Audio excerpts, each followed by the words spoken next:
Cessna over the threshold, coming up on the white dot, at or beyond the white dot, left turn first available. I got a high wind coming up on about a half-mile final, clear to land at or beyond. Traffic on the left base, you're following a Cessna down low off your left. Square it up just a little bit, and then we're going to get you in. Start your descent, though. Start your descent on the base. Traffic on final, give me follow on base. Base traffic, start turning toward the numbers now. High wing coming up on quarter-mile final, take it all the way down to the green. Cessna taxiing on the green, expedite down to the next hard surface. Get me some speed, there you go, go, go, go, go fast. This is going to be good. I got traffic on a mile final. You're following traffic ahead and to your right. High wing coming up on the threshold. Take it all the way down to the green dot. 5 Charlie Sierra, 2 mile final. A mile final, turn north, and we're going to just make you, we're going to bring you back around. Jet traffic's coming up on about a mile and a half final. Runway 9er clear to land. Okay, all right. Let's listen up, guys. If you're on final for runway 9, I want you to offset to the left. I got a jet that's landing on runway 9. The jet's cleared to land runway 9 if you can make it. If not, just continue straight ahead. It looks like you're going around for the jet. That's fine. That's fine. That's fine. Oh, we had one right in front of us, sir. Tail dragger. Let's see. Well, we got a tricycle. Tricycle, put it down. Tricycle, put it down. Tricycle, put it down. Tail dragger. Down to the green dot, then a left turn. Short final here. You cleared land on 9 all the way to the white dot. Go down to the white dot. Find somebody to follow out here. Canard, just come to the runway, and I might have to just send you around. That'll be fine.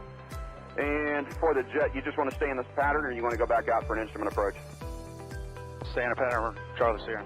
All right, just stay with me here for a minute. And my tail dragger, let's see, over the numbers, go down to the green. And Canard's going to have to go around. Canard, go around. Canard, go around. Canard, go around. And my high wing here over the runway, keep it airborne. Keep it airborne. You do not descend. Do not descend. You got a fast guy behind you. Do not descend. There you go. Keep it airborne. Keep it airborne. As soon as the guy behind you gets slowed down, I'm going to put you down. So keep it airborne. The one that just passed the white dot, make a left turn on the hard surface. All right, my high wing tail dragger, you can put it down now. You can put it down now. And Charlie Sierra, let me get you about a mile off. Let's see, Charlie Sierra, I lost. There you are. Make a left-hand turn. I'll try to resequence you here on the down ones. We'll see how it looks. Short final, you're clear to land runway 9 on the white dot. Clear to land on the white dot. There you go. And the tricycle left on the hard surface and follow the flagman. Welcome. Thanks for being part of the show. And let's see, just find somebody to follow out follow on the final. And as you get close to the runway, if it's not going to work, we're going to send you around and then try to resequence you. Now, who else got sent around that's not back on the down one? The Canard? Yeah, Canard. All right, Canard, there's a Gulfstream up there that went around too. I just lost sight of him, but you're going to make kind of a left-hand turn and stay low. I think Charlie Sierra, what's your altitude? 3,200. Okay, that'll be fine. Just maintain VFR. I don't know what else is up there above you. Probably most everybody's down here, so just make a left-hand turn. We'll try to get you back here. Canard's got the jet in tight. Okay, the RV, maybe an RV-10, whatever, here on final. Keep your speed up and go all the way down to the, aim for the green dot for me. Actually, keep your speed up. There's a guy behind you. Aim for the green dot, and I'm sure that's plenty of room for you to land on runway 9. You're clear to land on runway 9. Number 2, you're going to go down to the white dot. Follow the white dot. Actually, you know what? That's 1,500 feet. You're going to land at the white dot. The spacing looks adequate here. 2 guys on final. You're kind of tight there. Keep each other in sight, and you're going to aim for the white dot. If it's not going to work, we'll come up with a plan B. We might have to send you around. The second guy behind you out there in about a 2-mile final. Are you slow enough to be able to follow that guy in front of you? You need to go around.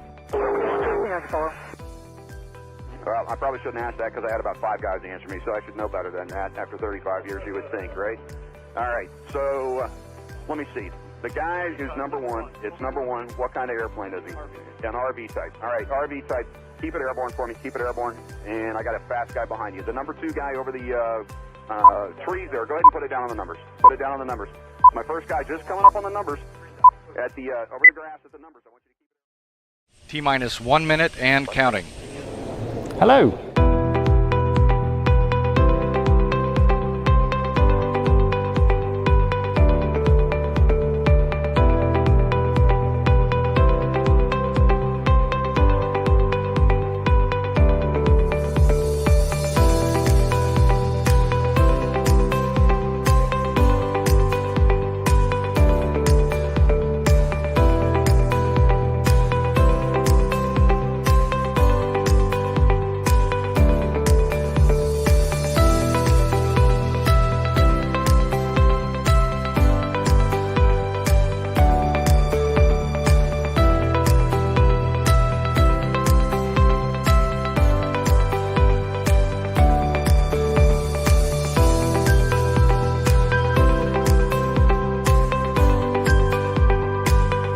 Four, 3, 2, 1.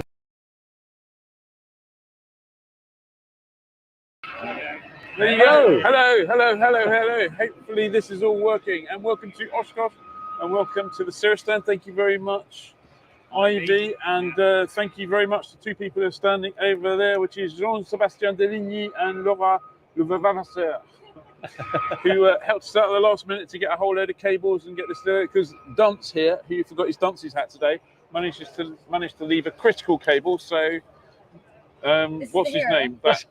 Who's that sprinter who does that? Usain Bolt here. Legged it back to the house. Probably got the police chasing him for speeding and all sorts of other bits and pieces. But we got it all working, and we're here. And we're just got to keep our fingers crossed that A, it doesn't rain, should be okay, and B, that the various batteries running all this last. So, and in the sun, I can't find my cursor. So, who am I thanking? I am thanking Skydemon. Skydemon, thank you very much for supporting the live stream and for sponsoring us. And thank you very much, Lone Mountain, for supporting our coverage at Oshkosh. We have a Skydemon tip for you, and here it is. Hi, I'm Tim from Skydemon. Welcome to today's top tip. When you're using our flyable conditions overlay, or our precipitation overlay, or even both together, you can use this time slider to scroll backwards in time to see how the weather has changed over the last few hours. Or you can go forwards in time to see what the weather is forecast to do in the near future. Press the play button here to have Skydemon animate what the weather has done from 3 hours in the past to an hour in the future.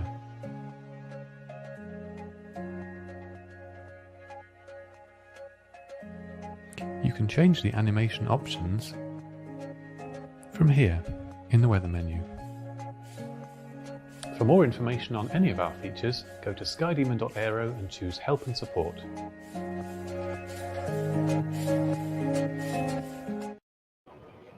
There you go. Thank you very much, Skydemon. And if you were watching last week, you'll realise that we rearranged things just before, decided to move the weather later, give that to Johnny, and then I completely forgot about the weather, so there was no weather. So today, I'm not going to make that mistake, and here's some weather from Simon Keeling. Evening all, go on, did you miss me? You know you did. Hope that everything's good with you, and I hope that you guys are having a great time over there at Oshkosh. Over here, the weekend looks a bit mixed. I've brought up Friday's chart first of all here, because Friday's going to be the better of the days. We're still under the influence of relatively high pressure, so I think for most of us Friday looks as if it is going to be a decent sort of day. Flyable conditions across most areas. Few showers for central and southern Scotland, possibly northeast England as well. You see here the cloud ceiling forecast, those green colours showing us bases about 2,500 to 3,000 feet above ground level. But other areas look as if they are going to be generally fair with 4,000 foot bases. So Friday looks to be the best day of the weekend. Now Saturday we've got fronts that are trailing their way back through the country. This bringing an area of cloud, quite a messy area of rain across parts of Ireland, across western northern parts of Wales, across northwestern parts of England.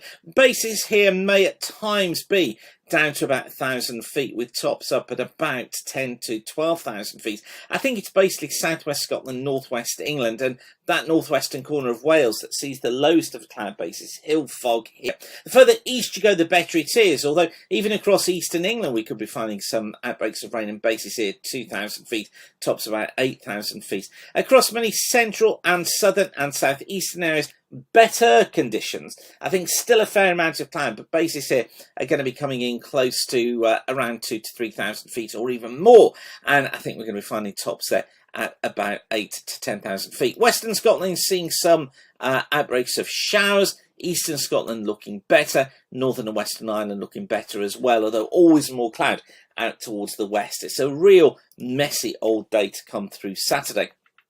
On to Sunday, remnants of the front still around across central and eastern areas of the country. Still some cloud. Bases typically coming in around 2,000 to 3,000 feet. Tops at about 8,000 to 12,000 feet. But we should find an improvement during the course of the day. However, notice towards the south here how much cloud there is still along these southern and southwestern coasts. Could find visibility reduced here, some mist and fog in places. And I think generally we're going to be finding that Bases are around 1,000 feet or less here, tops at about 5,000 feet. But I'm hopeful that things do improve. Although I think that these southern parts of Ireland, far south of Wales, far southwest of England, coastal areas here always clogged up by a little bit of low cloud. It gets better the further north you go. Scotland looks to be pretty good. Northern Ireland looks to be pretty good as well. And I have to say that Northern England in the afternoon looking pretty good. Typical bases here coming in about 3,000 feet and the tops at around 8,000 feet with better visibility. So certainly improving the further north you go during the course of Sunday afternoon. Now don't forget, I'm currently taking bookings for my next aviation weather school, which is going to be presented completely live online by me on the consecutive Saturday mornings of the 3rd and 10th of September between 09:30 and 12:30 hours. So if you want to build your weather confidence so that you can have confidence in the forecast that you're looking at, and also confidence that you can make that forecast yourself up to 5 days in advance, get yourself along to Aviation Weather School. I'll demystify the weather for you there. See what I said? See what I did? Demystify? Yeah, get it. Go to weatherschool.co.uk and you can find out all the information you need there, and you can book your place now. Okay, I will leave you with that for now. Whatever you're doing, have a great weekend. Enjoy your flying, stay safe, and guys, enjoy Oshkosh. I'll see you live next week. Bye for now. Thank you very much, Simon. We are back here. So before we move on to the news, just a couple of bits of promoting ourselves, really. First of all, there's a whole bunch of videos that we've made and created, so go and have a look on our YouTube channel and watch those. And then there's a huge amount of news that Dave's been uploading pretty much 24 hours a day. So www.flyer.co.uk. What's the around the show round called? It's called Around the Show. There you go. You may say. And if anyone's wondering, we're joined by Ivy McGyver here. Ivy is the director of the SR product line at Cirrus Aircraft. Yeah. And if you haven't seen it, go watch the video of Ivy flying us around the Fisk approach, which we did Saturday afternoon. And that video went up overnight, so go check that out. And thank you very much for doing that, Ivy.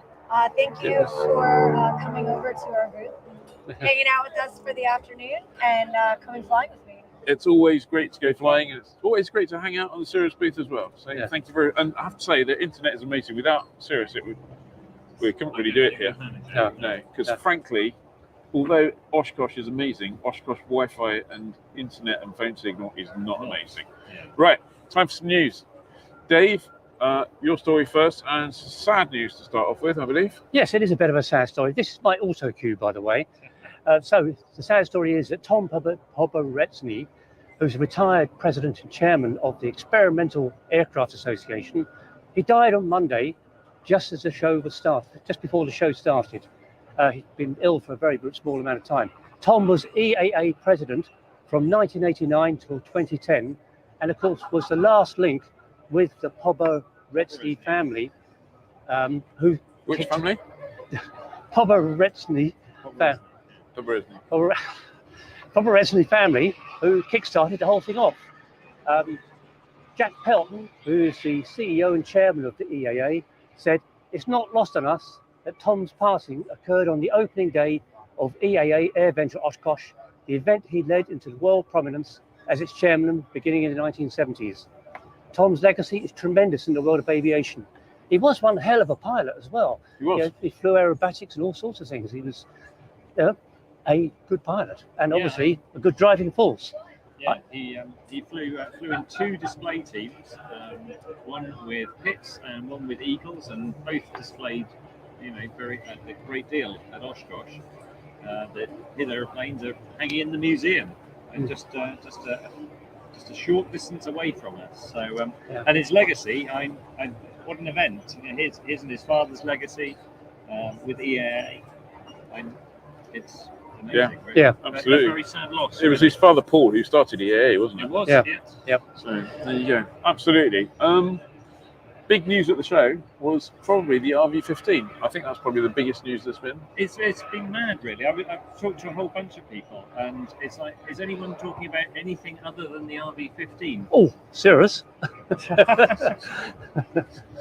And obviously on Monday morning, Vans opened their booth. The RV-15 wasn't on it, but they taxied the aeroplane up. It had been hiding on the airfield, and it arrived arrived and was instantly mobbed, and it continues. They managed to get it onto their stand where it continues to be mobbed.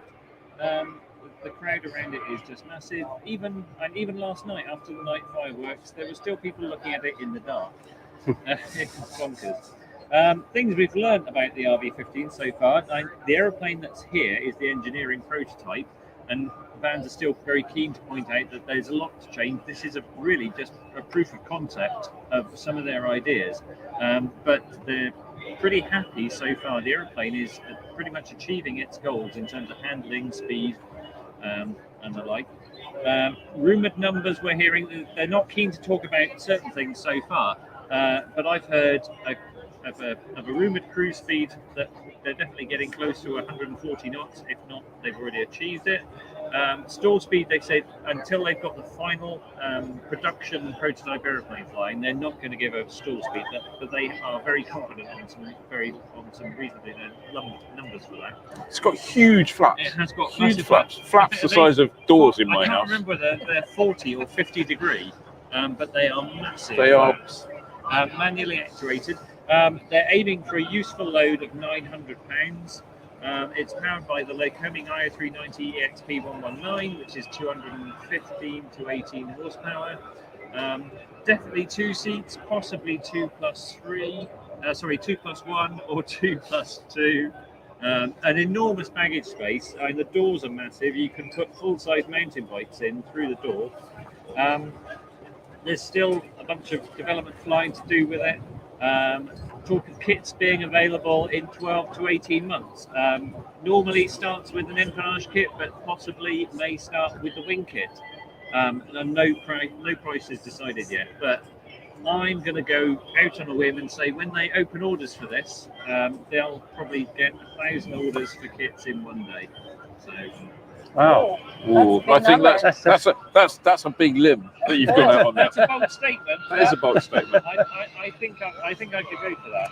Nice. Wow. Okay, let's have a sweepstake. Well, I base that on the I'm basing that information on some other thoughts from other industry people, and the fact that I was sat having lunch yesterday. There were three pairs of people having independent conversations, and all 6 said that they were going to build the RV-15. Right. Don't forget to mention your interview. And obviously we got to interview Ryan Johnson, who's President and Chief Technical Officer of Vans. That's proved to be a really popular interview. A whole bunch of brilliant detail in there that Ryan gave us. So we'll dig that out and put a link in the comments. So, but watch that if you want more information. But yeah, RV-15 really is a big deal here. Ivy, have you managed to get off the stand and go and look at it yet? I have not seen the RV-15 just yet, but this afternoon and tomorrow are my days for walking around and taking it all in. Okay. Yeah. Can you see a home-built aircraft in your future, building one? You know, I think I'm more of a pilot than a builder. Okay, fair enough. Yeah. And I don't have the patience to build it. no. But as well as flying Cirruses, which you do all the time, you've got another airplane. I do. I fly a tail dragger. I fly as a top rail. So I have a lot of love for the tail draggers. And you know, they don't all have to have low wings. The high wings are okay. That's it. High wings are okay too. Yeah, let's not be wingist. That's right. No one wants to be wingist. No one wants to be wingist. Stuart, you were right. My mic wasn't on, so thank you. I've turned it on. Hopefully sound will be better now. Stuart, what it's like? We've been turning Ed's mic off. There you go. Right. Okay. Next news story. I think this is my news story, which is the Kodiak 900. So a couple of years ago now, Daewoo in France, who makers of the TBM, bought Kodiak in the US. Kodiak built the little Kodiak 100, which was kind of like a caravan that had been taxied fast into a wall, and it kind of shortened itself. And Daewoo sort of basically over time they went, you know what, this needs another 37 inches in the cabin. So they added 37 inches. Now it looks much more like the caravan before it taxied into a wall. The configuration inside is 2 times club seating, so 8 people plus 1 up front as a passenger and 1 up front to fly, 10 in total. Comes with all the normal Garmin stuff you would expect, and it's yours for just under $3.5 million, unpressurized, 10 seats, turboprop. So if you want one of those, make your way to Daewoo and put your deposit down. I suspect they won't take 1,000 orders in the first day for that, though. I don't think so, no. They might take a few, but not 1,000. No, definitely not. But Yeah, so there you go. What else have we got in terms of stories? Kind of like juggling a few things. There's a story here about Ampere. We haven't got a picture of the Ampere. No, the story about the Ampere is that it's a hybrid electric aircraft, and it flew here from California. They say it's the longest journey by a hybrid aircraft to date. But really, it's got a blinking great big internal combustion engine in and a very small electric motor. So it flew here mostly on internal So combustion. it's a 337, isn't it? So Yeah. modified 337. Yeah. And 110 horsepower electric motor in the front. Slightly cynical, we are, I'm sorry. Yeah. So we're slightly cynical about this. 110 horsepower in the front, and what is it? Probably 260 in the back or something. Yeah, I guess so. Yeah. Yeah. I can't remember. So I think we probably know from that we shouldn't denigrate this stuff at all. But if the internal combustion engine failed, the electric engine would probably reduce its sink rate. Yes. A bit. Yeah, but it's not. I don't think it's going to enable level flight, is it? No, but it's probably a good test bed, isn't it? Yeah. Yeah. And you've got to start somewhere. So. Yeah, absolutely. And they've done a deal to put together a caravan conversion of some kind. Eco caravan, yeah. Eco caravan. Eco caravan, yeah. Someone's saying, can Ed just go through the RV15 again? Go watch the video. Yeah. Ed basically said that he thinks 10,000 people are going to buy one on the first day, and if they don't, he's going to sell his house and share the money with everybody. That's right. We all heard that. Yeah, I heard that. I heard that. Ivy, electric aircraft. Can you tell us about any secret electric Cirrus projects? Oh my goodness. Electric's pretty interesting for sure. There's a couple electric airplanes out there, but I don't think the battery technology is there for a get there airplane. There's a couple pattern changers that are really interesting. On the electric side. But everyone we talk to kind of says the battery technology for a traveler is not there. No. Hybrid. I think you're right. Hybrid, very interesting. Definitely. Yeah. Okay. And there is a jet display during. They obviously didn't get the note out, we did they? may not have thought this through because the air display is about to start. So you're going to get various jets and lots of negative IA 540 type stuff. Yeah. If you see us going like this, it means there's a big jet coming over. Yeah. Do you want to rattle through the Avidyne story? Yeah, the Avidyne story. Avidyne is obviously the smaller rival to Garmin, but they're doing some very interesting stuff. First story is that which will interest owners of older Cirrus aircraft. Oops, wrong picture. Sorry. Which will interest owners of older Cirrus aircraft fitted with the Integra, the Avidyne Integra units. Avidyne are about to launch what they call the Vantage, which is a 12-inch screen.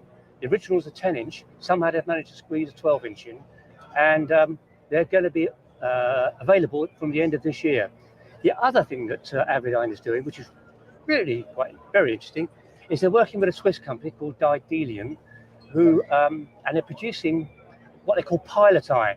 There's these cameras around the outside of the aircraft that can look around and spot aircraft coming towards them, spot landing sites they might want to use. It's like having a co-pilot who's looking around all the time.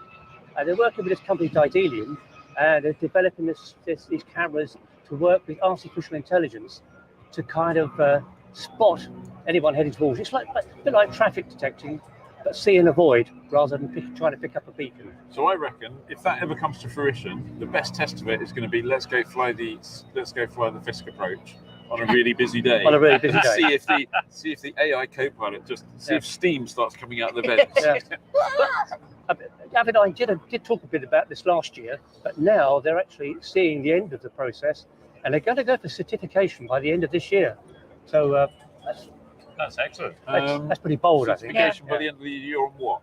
On this pilot eye product, the first bit of their family of products in this pilot eye should be available by the end of this year. I reckon the fact that it won't be certified by the end of the year is a safer bet than Ed's 1,000 orders with Van's RV15. Yeah. Just because certification takes time. Yeah, it does. And yes, I'll leave it there. Yeah. I think. What's the next story then? French startup. Oh no, we've got one before that. The slings. Shall Slings, I? yes. So I haven't got a picture of that. No, and someone mentioned it in the comments, which I have now lost. But oh yeah, there we go. Simon Perryman said, "How about the epic journey of the 3-sling aircraft?" And it has been epic for them because I think they've had real struggles with the weather, and had been hoping to turn up for show opening day on Monday. But they arrived yesterday. It's the 3-sling high wings that set off from the company HQ in South Africa. Obviously, the high wing came out has been out a year, maybe 18 months now. And it's the high wing evolution, essentially, of the Sling TSI. So Rotex 915, 4 seats, 140 knots, and a bunch of useful load. And the company decided to fly 2 of their aeroplanes over. Oh no, it's one of their aeroplanes plus 2 customer aeroplanes that have been built. There's a tail wheel one, a nose wheel one that were being built at the Builder Assist Centre at the factory. And one of the Sling demonstrators, and all of those arrived safely yesterday, so the public can start to get a good look at that. So and it's a nice up close. It's a reasonable size aeroplane. Yeah. Got a nice little cabin on it. It's a high wing, 140 knots, Rotex engine. Sounds a bit like another aircraft that was announced there. Wow, I did. Yeah, be interested to see whether you can do all those. You can RP-15. Yeah. See whether you can do all those things in one go. It hasn't got 4 seats. Yeah. It hasn't at the moment. Yeah. But it's big enough in the back. Yeah. Ivy, that's something for you to go look at. Go have a look at the Sling All right, Highway. I'm writing it down. It's on my list. I know you probably can't answer this, but in the comments, Ivy, Cat Kid says, "Are Cirrus going to look at hydrogen technology?" Oh, that's a very interesting question. You know, I can't say that we are, and I can't say that we aren't. But No. I feel like I feel like we're looking at everything out there. You personally, the whole hybrid thing, the whole hydrogen thing, is that something you'd be excited to fly? Let's talk. This is not serious speaking. This is No. personally Yeah, speaking. yeah. I think hybrid technology is actually pretty fascinating. Yep. Hydrogen, I don't know. Yeah. Personally, I'm not so sure that Needs more work. Yeah. Do you drive an electric car? I don't. I drive a Boxster, a gas guzzling Boxster, a little sports car. Excellent. I'm burning dinosaurs when I'm running down the road. Okay, Right. fair enough. Diamond engine, Diamond EDA. Diamond EDA. This is, you may Picture remember that Diamond have announced an electric version of the DA40, their single engine high wing it's not a high wing, it's low wing aircraft. Isn't it? So they announced it and they showed a version of it at Aero Friedrichshafen, but the people actually making the whole propulsion system is a company in the States called Electric Power Systems. That's an imaginative name, isn't it? Yeah, that must have taken months of board meetings to come up with that one. That's right. But they are actually involved in a lot of electric aircraft projects. But Electric Power Systems have brought along the very first completed unit propulsion system. It uses a French engine, the Safran, which a lot of people are using. French engine, it's a motor, electric motor. And the bit that they're creating is the batteries, which is going to be a string of batteries, as they call them, on the above the under the cowling, and there's going to be another string under the fuselage in the belly pod. And there's lots of controls, methods of charging, and their method of doing all this is a bit different from Pipistrel with the Velis Electro. Pipistrel have opted for liquid cooling the whole thing the whole time. EPS, Electric Power Systems, have opted just to cool it during the recharge process. And as soon as they finish recharging, they evacuate, as they call it, evacuate the whole system, and they're good to go. The other thing they do, I thought was quite interesting, is when the battery, because the battery's, a battery that's a couple of years old and has been charged a couple of thousand times, it's not as good as a battery that's brand new. Yeah. Rather than just bin all those batteries or recycle them, they put them all into trucks. The idea is that they put them all in a truck, and that truck is kind of like a portable recharging station that drives around. So if you, I don't know whether you have to go, I need to book a recharge. Yes. Bring the recharge truck round, please. Yeah. And there is a big point here, is that a key sales factor, if you like, is that they can do a full recharge in 90 minutes, a fast charge. That's presumably that is fast. Presumably that's why they liquid cool it. Yeah. Excuse me, the cooling's failed. The airplane appears to have melted. Yeah. but there's no cooling in flight. No cooling in flight. No liquid cooling in flight. Yeah. Okay. No, it's kind of the cooling. The electric plugs in, and the cooling goes with plugs the in, and then it kind of runs refrigerated water. So it'd be interesting to see. They've obviously put some thought into that. So Yeah, the cynic in me. So not to do with the diamond, but all of this electric stuff. This is where my finger hovers over the stop button. No. I mean, and they're all great projects, and it does need to start somewhere. And we do need research, and that's all great. But a lot of those companies are relatively small startup companies, and to come up with something that an OEM is going to go, yeah, I'll put that in my airplane because it's going to have the support and everything else is a big ask.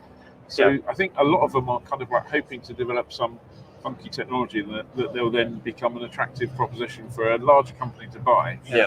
And a large company, well, I guess, Textron have bought Pipistrel, haven't they? So Pipistrel did all that work, and Textron have bought it. I mean, if Textron had done that work, it would have probably taken them 100 years. I mean, they couldn't even organise a press conference here. Right. That's true. That's true. But EPS actually are quite a big company in their own right, and they're already working with Embraer as well as Diamond and other people. So they're not a sort of backstreet shop. No. I wasn't implying they were mad scientists in their garage. Presumably they were in the beginning. But at some stage they must have been. Yes. But yeah, no. I mean, there are quite a few stands here with people who fit into that innovative engineering pathway. Yeah. And that's what we need. That's what we need. We do. For every 100 of them, maybe 4 or 5 will make it. Which I don't know is if it's down as a second item because I can't read it from here. But we did meet a couple of guys in the French aerospace cluster, which is way over there. They're from Toulouse. The French aerospace cluster is around Toulouse, by the way. They call it Aerospace Valley, Valet. And is that the right pronunciation? I do murder French, as you know. But anyway, these two guys were explaining to us about this project here we can see now, which is the Blue Spirit Aero Dragonfly. It's got 12, is it 10 or 12? I can't see. A number of electric power units, each individual. They're making the whole thing. You can pull one, if one breaks, you pull it out and put another one back in. And it's going to be a hydrogen fuel cell. So it carries hydrogen, but a fuel cell unit converts the hydrogen into electricity and powers everything. So you haven't got to carry kilograms of, 100 kilograms of batteries. They're also saying that they're one of their big USPs is they're carrying their hydrogen in the wings as opposed to some of the projects which are in the fuselage. And, someone explained to me that hydrogen atoms are quite small and they leak out after a while. They are the smallest molecule. Hydrogen is the smallest molecule. So whatever you put it in, unless you found unobtainium, it's going to leak. I had a cold the day we did hydrogen molecules at school. I missed out. I have to say, the tail on that aeroplane, you look at designs and it's like you get to the back end. It's like, what's holding the back end on? It's pretty thin. Yeah. So tubes and things. Right. What else have we got? Have we got any more news? There's a thing about Commonwealth Games back in the UK. Do you know anything about this, Dave? Yes. Yeah. The Commonwealth Games are in Birmingham. They start today, 28th. They go to the 9th of August. And it's a really big deal, the Commonwealth Games. And you can tell it's a big deal because there's a big chunk of airspace, which is now under a restricted airspace temporary. The details are on the Flyer website, and they deemed it so important that they've actually created a special micro website on the airspace safety website, and there's a link somewhere for it. There's obviously an AIC. There's all this advice on the airspace safety thing, and what they are pointing out is that because of this big chunk of restricted airspace, a lot of people are probably going to be routing to the south of it, and there may well be a bit of congestion to that south of Birmingham area. For sure, I would think. I mean, just look, there's no congestion. They just need a couple of Oshkosh controllers. They just need a couple of Oshkosh controllers. Exactly. Apparently, that's the answer. Just send the Oshkosh controllers over and get it sorted. It'll be fine, yeah. Apparently, the opening ceremony is in 2 minutes. Is it? Yes. That is the opening ceremony. Complete with jet noise. Right. Hey, let's see. What else have we got? It's quite loud. Well, we kind of. Can you guys out here hear those Pete and Paul air campers? Yes, they're quite loud. They are quite loud. Should we skip forward? No, let's not do it. Yeah, let's do Fancy Hangar. Or have we finished news? Not finished news? We finished news, I think, yeah. Okay. Do we want to have, before we do Fancy Hangar, do we want to have a quick chat about Oshkosh, our favourite thing so far? I think that would be good, right? That would be good. Okay. Ivy, Let's put you on the spot. What's your favourite thing about Oshkosh so far? Apart from flying with us on Saturday. Actually, you know, I was actually going to say that was my favorite part. I had a tremendous amount of fun flying the Fisk arrival in here. Usually, as a Cirrus demo, we come in on the Warbird arrival, which is a higher speed arrival, and it's not very crowded and it's very straightforward. The Fisk arrival was a lot more crowded, so that was a blast. But the day after we flew the Fisk arrival, I actually rode my bike on the Fisk arrival. So I rode my bike from just camping in an RV. Yeah. And I hopped on my bike and I rode out to Ripon. Yeah. And I saw the water tower at Ripon. So I entered at Ripon and followed the train tracks. There's a road that goes right by the train tracks. I followed the train tracks to Fisk. And then we actually went out and visited the Fisk controllers out there. Oh, wow. So the Did you stay half a mile in trail? We stayed a half a meter in trail. There's Half a meter in trail. And did you manage, is it 80 knots? Negative. No. It's 90 knots, and we did 90 not do knots. that. 90 knots. Yeah. But yeah, we hit the Fisk and saw the ATC controllers out there at Fisk. Yeah. Hello, Micah and team. Oh, wow. And then we rode back into the show. So that was actually fantastic. A blast. So it was not in the show, but it was adjacent to the show. So why is it called the Fisk arrival? Because the town is called Fisk. Right. Yeah. Yep. Yeah. And that's the point you arrive at. Yeah. So there's a different arrival points, right? There's like Green Lake or Puckaway Lake. Yeah. Is there a Pickle Lake, Pickford or something? Maybe, I'm not sure, but there's entry points. That's it. Pick a lake. Pick a lake and Pick a lake. Pick a lake, any lake. Yep. And then once you get in the conga line, you fly over Ripon and then over Fisk. And then Fisk is when they get you to rock your wings. Yeah, Fisk is when they actually look at you through the binoculars. Right. Yeah. Okay. And you were congratulated on your wing run. I had a very good rock. Yes. We had a very good rock. Well, what I thought was lovely was that they went, good rock, and you went, thank you. We like to be polite around here. Yeah. That was followed shortly by, can I request a 2-7? No, unable. Okay. I take that back. So that was your favourite thing, was it? The bike, not the bike ride, flying with us, obviously. And you've yet to walk around. You know, I got to talk to the controllers a little bit, and it was really interesting, actually, kind of hearing what's going on in the controllers. So I don't know if you guys have talked to the controllers at all, but there's about 45 air traffic control from mostly central U.S., but kind of all over the U.S. And they pick kind of the creme de la creme of air traffic control to come here and do the show. And they get paired together in a team of 4, and then that team of 4 stays together the whole time. Oh, wow. So there's a veteran, and there's a lead, and a veteran, and an experienced person, and a rookie. Brilliant. And that's on the 4-person, and so they rotate. So one day that team of 4 is out at Fisk, and one day that team of 4 is on runway 36, and one day they're on 27, and one day they're in the tower. And they stay together as a team the whole time. That is good info. Yeah, it was really cool getting to know the controllers, and man, just outstanding people. Yeah. So thank you to all the Oshkosh controllers. You guys are doing it. Yeah. Great job. If you need any reminding, obviously Oshkosh is 10,000 aeroplanes, so God knows how many. I mean, there's so many movements every day. Yeah. And it is really well organised. And there's no slot system. No. CAA, take note. In fact, one day we must do that. We must phone up the EA and go, hello, I'd like to book a slot, please. For Oshkosh. And they go, What? What? You insane? But I thought they did a really great job trying to get everyone in ahead of the weather. Yeah. Because we were we were trying to get ahead of the weather. And that weather was pretty something. Pretty Oh, wild. it was wild on Saturday. There was like Or 70-mile-an-hour winds. Saturday night. Saturday. 70-mile-an-hour winds Saturday night, weren't there? I was surprised, luckily. I mean, there was not a huge amount of damage. Yeah, just one plane I heard. Yeah, well, there was one aircraft was at EA's over at...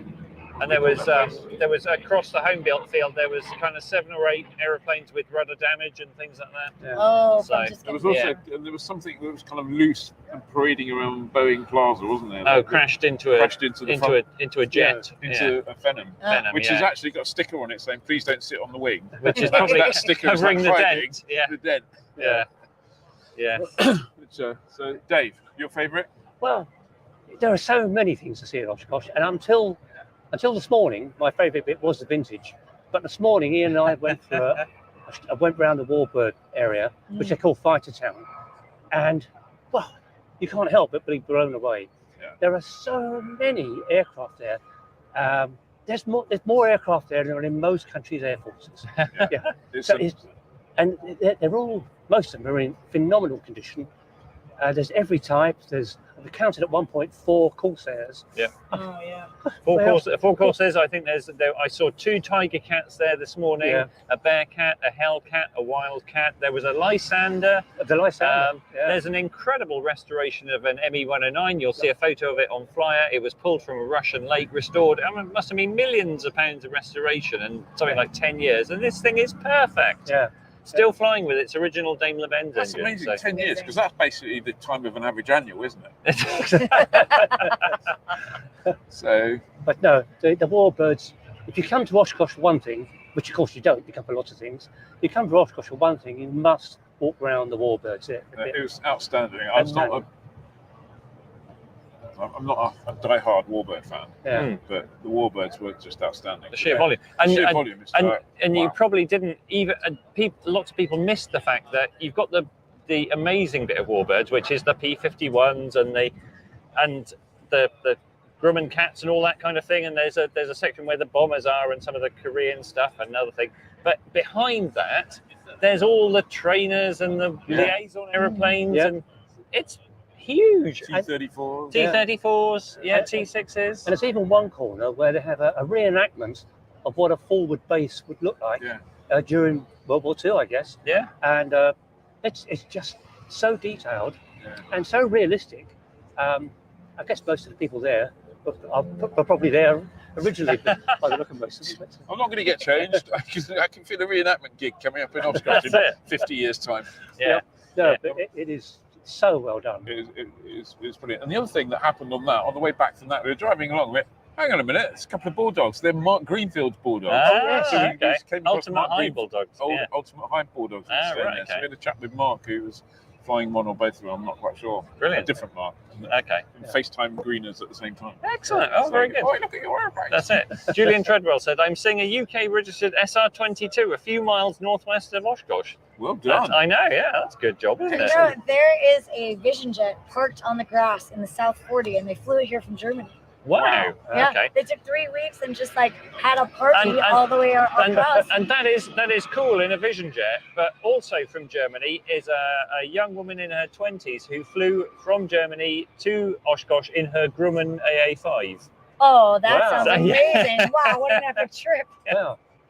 That's cool. Yeah. Yeah, you can tell her because she's lost the use of her legs, probably. Yeah, and there was a French guy in an RV7.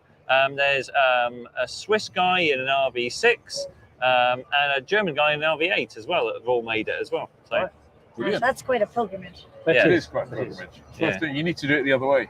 Yes, I do. Yeah. I should fly my Satabria over to you. You should. That would be an epic trip. Yeah. Dave, Ed.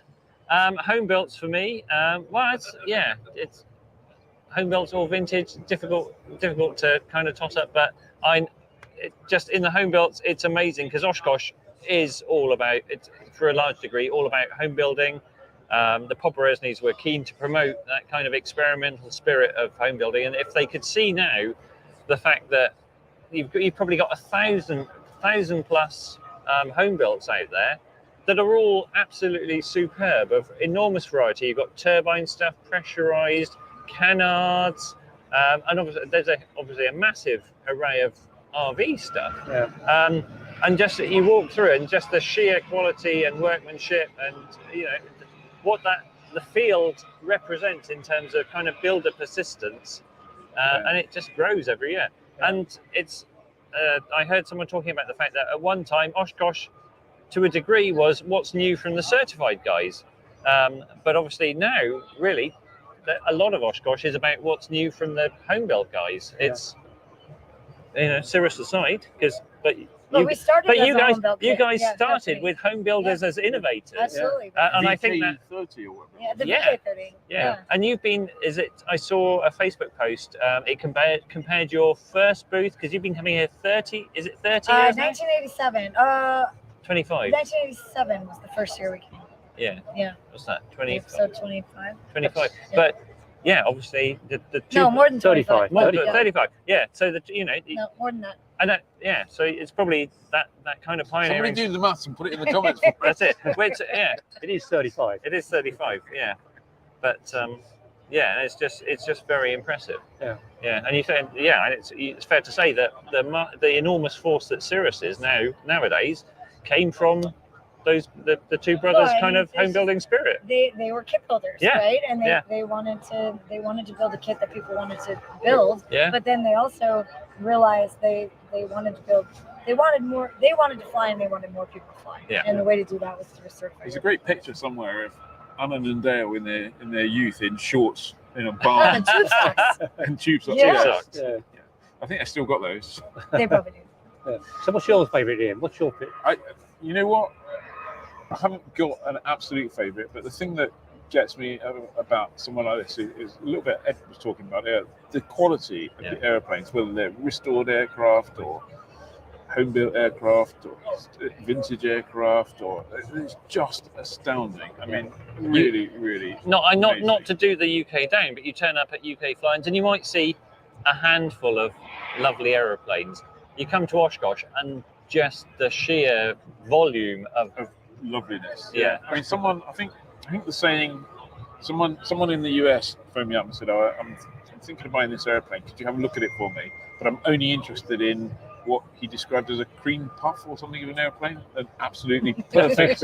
Had to be a perfect airplane. Yeah. And I went to see it, and I was talking to the guy. No, this is an amazing airplane. It was quite a big twin. It's beautiful. And I looked at it and went, it's quite nice. Yeah. But it's no cream puff. There's no cream puff. Yeah.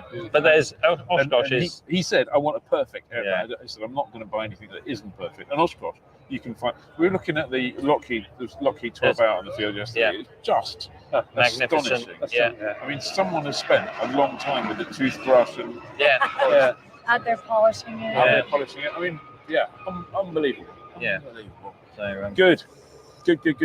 Right, time marches on. Yeah, Richard Kennedy says, have I sat in my new RV3 yet? I have, Richard. Yeah, because your RV was at Boeing Plaza. Boeing Plaza. Boeing Plaza, Yeah. yeah, my little RV3, yeah. So that was it's been amazing to see that. Is that the first time you've seen it? Not the first time you've seen it. I saw it as just a passerby in 2018, but it was a first time you've seen it as an owner. But yeah, first time I've seen it as an owner. So that was very, very cool. I walked up to it in Boeing Plaza, not knowing you were there, but obviously you were there. And I was trying to see how nervous you were with people walking around there. Don't touch that! I did feel sorry for poor old Flight Chops, Steve Thorne, who just got his brand new, completely painted RV14 back, and it's just he was looking real nervous because it's like perfect aeroplane. Yeah. So hey, look, it's Darren Lewington. Hey, We've spotted Darren Lewington. Come and stand behind and in wave. the background. Darren used to be the airport manager at Gloucester, which under Darren's tenure was probably the best general aviation airport in the UK. Oh, right. Yes. He now has a business called Aerotiques that takes basically bits of old airplane and turns them into beautiful bits of furniture. Come round the back, Darren. Wave to the audience. Does Darren want to say a few words? Not unless you want to run away. He's fine. No, he's a jolly good egg, that Darren. Duck down. Oops, there we go. Yeah, take a knee. Come this way a bit. There we go. There you go. Okay. So there's Darren. What's your favourite bit? Hang on. Oshkosh. I don't know. I think that day at Duxford was better, to be honest. It's just incredible. Every corner you turn, there's something new and different to see. Have you been here before? Yeah, 2019, and yeah, it's just And it's somehow like you ride in Sea Fury. A Mustang. Mustang. Oh, I thought you were a Sea Fury. The Sea Fury was in Memphis, but the Mustang was. Oh yeah, sorry. Yeah, sorry. Yeah, so that's good. So, is it time for Fancy Hanger? Yeah, it is. Let's run a Fancy Hanger trade.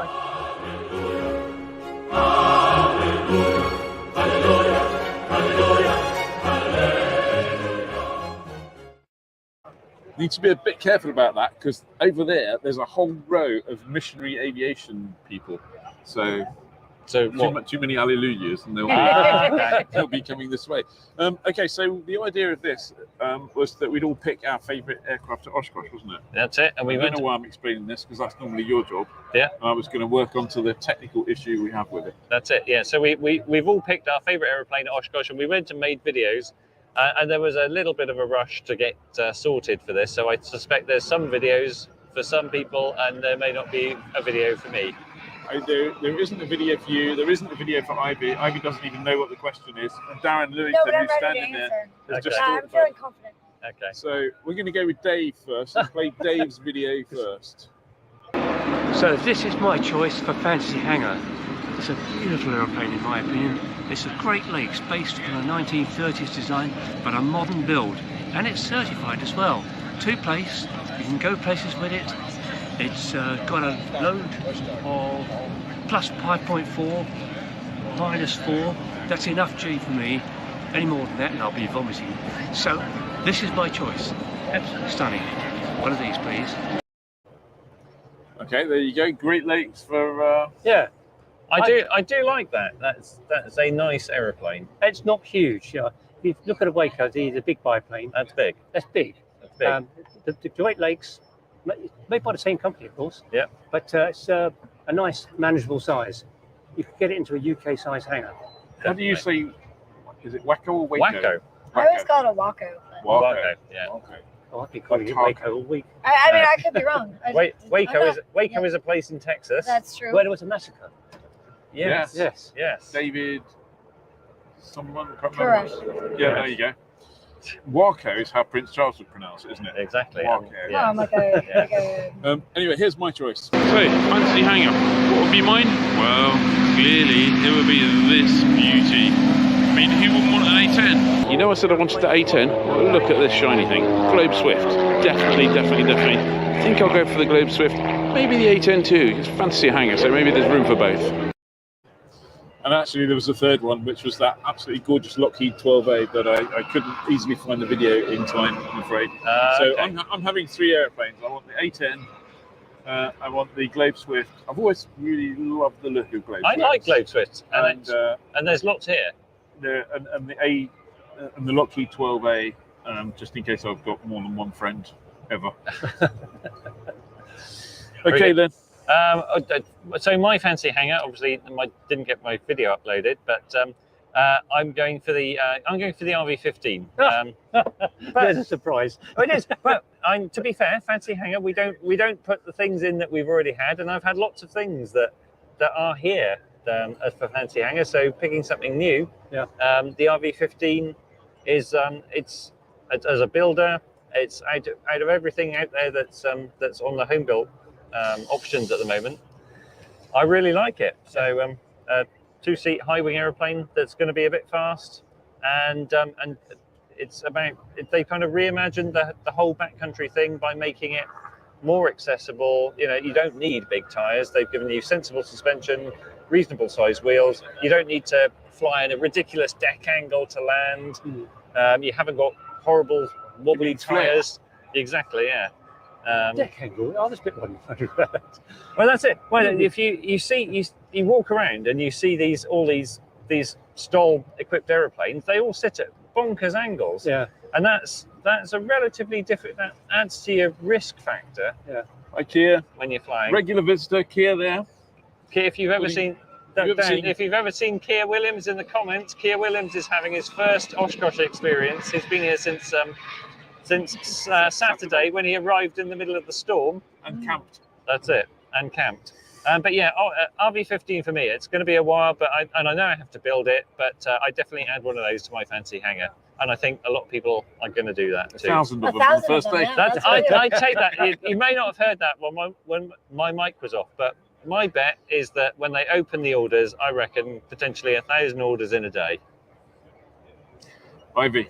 So I need a clarification on rules. How big is this hangar? How many planes can I put in there? It's a fancy hangar. Oh, it's a fancy hangar. It's big. Right. Perfect.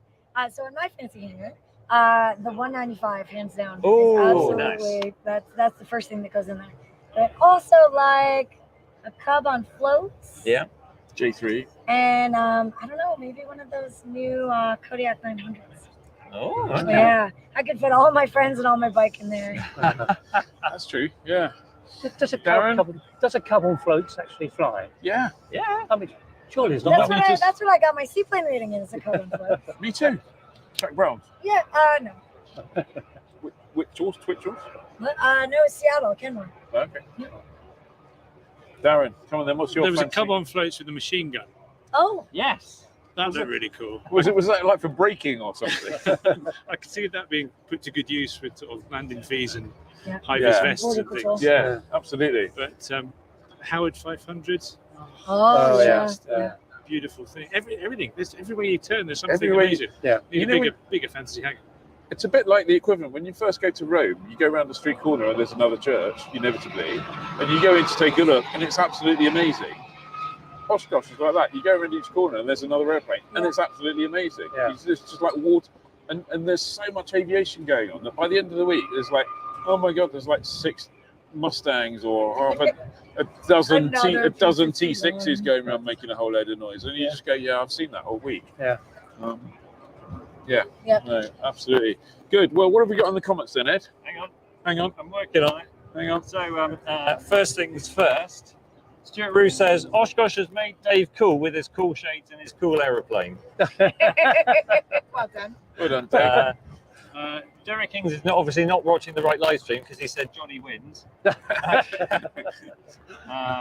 else? African Eagle says Junkers is best. No one picked the Junkers. There is an F-13 here. And it's for sale. It is, yeah. But it's open cockpit as well. There was an open cockpit scale wings Mustang, wasn't there? Yes, they lost their canopy. They didn't lost their Not canopy. in flight, but there's something odd happened. But there was that Timber Tiger Ryanair. Ryanair. I picked the Timber Tiger. We picked home dogs that hadn't yet been approved by the LAA a while ago, and I picked the Timber Tiger Ryan. And now you've seen why I picked the Timber Tiger Ryan. That is absolutely gorgeous. I was in two minds between that and the Great Lakes. Yeah. We bumped into a bunch of LAA people, didn't we? Steve Slater. And Yeah, I think 78 odd of them have made a trip over there. I think they're first, so I know they've been having fun with that. So, anyway, back to the comments. Ian wins. Thank you. Ian wins. Thank you. Ian wins. Thank you. Obviously, Ian, you nailed it. wait for it though. Is Ed on commission? No, Ed's not on commission. I wish I was. I'd have the Bally Bomber. The Bally Bomber is here. Not flying at the moment, but that's the little tiny B-17 replica. Yeah. That is amazing. Mikey Swings Across the Sky says you're not supposed to mention the RV-15. Why not, Mike? Jane, being very harsh on Ian. Ian has not explained why his favourites are his choice. What they look like is not enough. Well, I'm sorry, Jane. I thought the A-10, because it just looks like a fun aeroplane to fly. It doesn't need to be. It doesn't need to have ammunition in it. I'm not American or anything. Just go and fly around in it. It'd be a laugh. We did say the A-10 is almost like a backcountry aeroplane that you could take shooting. And unfortunately, Ed tells me there was only ever one two-seater A-10. Yeah. So I'd need a pretty good brief before, That's it, yeah. before getting let loose on that. But, how difficult can it be? Yeah. Really. And then what else did I choose? Kick Well, the tires like the fires. the Globe Swift. The It's way lovely, it looks yeah. is more than enough. It's Yeah, just absolutely got- beautiful. I don't care if it goes slow, if it goes fast. It's Which one of Ian's wins? That's a Ah. which one? That's it, yeah. Yeah. That's it. If you split the Well, vote, here we maybe go. not. Ian wins for his A10. Oh, you're getting combos now. So you kind of broke the rules, didn't you? You'll go, I'll have a load of aeroplanes. It's a fantasy. It's a fantasy, yes. We had a Dave wins, we had a Darren wins, we had an Ian wins with an Ivy very close. Oh. Dave, Honourable mention. Dave, another Mentioned vote in for dispatches. Dave. Dave wins this week. Dave wins. I think there's been a surge of Dave. Right. Really? Yeah. Really? I can't believe Dave couldn't find a Luscombe, says Adrian Norris. I did find 2 Luscombes, actually. One of them's for sale. I know. If you'd like to go to the Flyer crowdfunder for Dave's Luscombe fund. Yeah. Jane says, I vote Ivy. Thank you. Jolly good. Jolly good. It's normally Edwin, so it's not complete. So we'll call that an honourable draw for everyone, because at Oshkosh everyone's a winner. No, I'm going to say I'm a loser this time. Yes. We've all got participation medals. That's it. But But Kia's dad says Kia wins. Where is Kia? He was obviously being camera shy. He ran away. Yeah. Okay, so what else have we got here? Dave, events. Are there any after this? There are no events, are there really? Well, Nothing tops Oshkosh. Nothing tops Oshkosh, but it is actually a very busy week. Another very busy weekend in the UK for events. I'm only going to say a few of them because we're running out of time. Saturday, there's the Kilkeel, this is Ireland, Kilkeel annual barbecue and fly-in. I understand that's always a bit of a hoot, as you'd expect in Ireland. What's the word? Crack. It's good crack. Good crack. Good crack. Yeah. Over the weekend, both days, Saturday and Sunday, the event to go to, I think, is going to have to be the Somerset Vintage Aerofest at Middlezoy. Now that's going to be this is Somerset is one of the more mysterious areas of England. It's mysterious. Well, it's out in the Somerset Walk, Somerset levels. Yeah. People disappear. Anyway, there's a lot of cider up there. Yeah. Also over the weekend, Old Buckingham Air Show. It's always a great air show. Up at Easter Airfield in Scotland, the LAA Highland Strut Flying. Do they have to dance around swords for that? Yeah. Maybe, I guess. And of course on Sunday, big event which unfortunately we might be able to catch, Lundy Sunday. Maybe. Yeah, the fly into Isle of Lundy. Wow. Isle of Lundy. Wow. Okay. Yeah. There's a big question here that remains unanswered. Number one question: has Dave met Brian yet? We haven't yet. Met in person. Unfortunately, despite best efforts to try and integrate your busy schedule and Brian's rockstar lifestyle, we haven't been able to catch up with Brian, and I believe he had to leave today. So Brian and Dave have yet to meet. Brian has probably spent the whole of Oshkosh making sure he's like in fear of meeting Dave. Probably. So Brian, we're sorry we didn't get to catch up with you, and maybe next time. Yeah. Okay. Well, I do believe we are coming to the end of the batteries in the camera, and probably in the microphones, and pretty much towards the end of the hour, actually. Yeah. So someone said, can you pan the camera around? Where we are at the moment, if we pan the camera around, you won't see a great deal, to be fair. What we would say is if you want to see a bit more, Ian and Dave and I have been making videos of little bits. Oh, he's off with the camera. Oh, my God, that's making me seasick. Can you see? Tilt it up. You're shooting the grass. There we go. There we go. Wave. Yeah.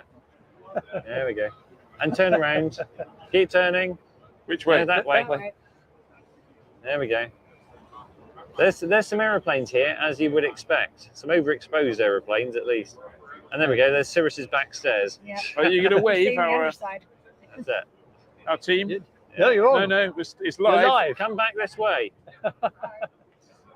French live streamers on Friday, 9 p.m. about microlights. Yes. There you go. Come on, turn back this way. There you go. Sorry. There we go. Oh.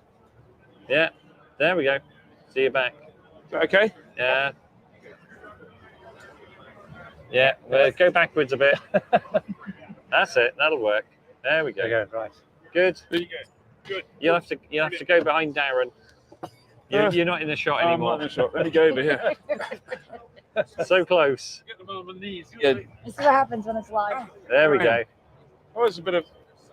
That's it. Yeah. Anyway, thanks for joining us. If you haven't been to Oshkosh before, you put a date in your calendar for 2023. But you should try and go, right, everyone? Yeah, absolutely. Absolutely. Yeah. It's the best week of the year. It is best week of the year. One thing, just big thanks again to Ivy and Cirrus. And not only did they fly the Bisque approach with us, but they made this all possible. Without their internet, without their power, without their space, without their table, without their chairs, without their sunshine, it wouldn't have been possible. We wouldn't have been here. So thank you very much, Ivy, and thank you very much, Cirrus. Oh, you're welcome. Very pleased to have you guys. And Lone Mountain, thank you very much for supporting our coverage. There'll be a whole load more videos going up. Plus, we'll have the Oshkosh wash-up video, during which we'll put together even more stuff that we did that we haven't had time. Absolutely. Yeah. Someone's asking what the date is for EAA Adventure 2023. I'm just going to see if it comes up. I wonder if it comes up on the app. Oh, something. There's an airliner just arrived. It's got SAF painted on the bottom. So Oshkosh 2023, book dates in your diary, Monday 24th of July, ends Sunday 30th of July. We'll be here. Will you? Yes. That's it. Will you even? That's it. Okay. Anyway, thanks for joining us. You've all been great. Thank you, everybody. Have a good evening and fly safe, and we'll see you soon. And as soon as I find my cursor, I'm going to end the broadcast. Take care, all. Bye.